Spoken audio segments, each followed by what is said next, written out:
according to a recently published study by MIT, Waymo was driving about 44% of its California miles with no passenger. And this was really surprising to me in terms of the inefficiency. Let's discuss.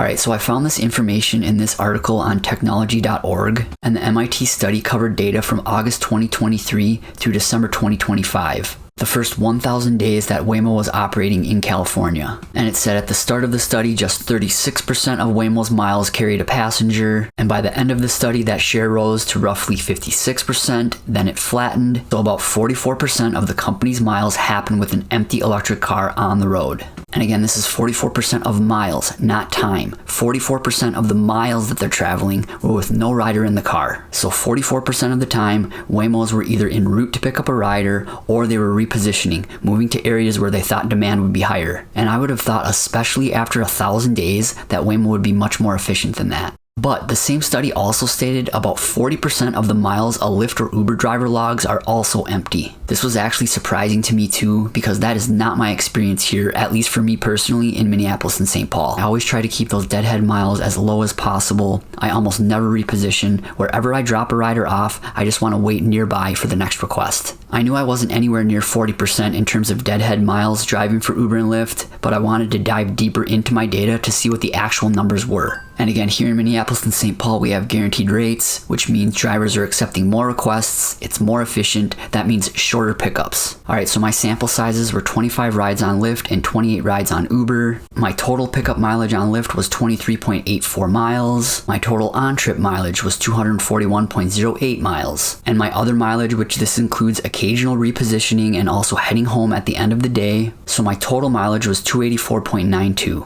And my average pickup was 0.95 miles. So to calculate my deadhead percentage, which deadhead miles are miles I'm not getting paid for, these are repositioning miles or these are pickup miles. And my deadhead percentage on Lyft was 15%, so nowhere near the 40% in the MIT study. And Uber was very similar. Again, that sample size was 28 rides. This was over a 3-day period. My pickup mileage was 24.99 miles. My on-trip mileage was 304.6 miles. My other mileage was 30 miles. My total mileage was 359.59 miles. My average pickup on Uber was 1 mile, and I had the same deadhead mileage percentage on Uber, 15%.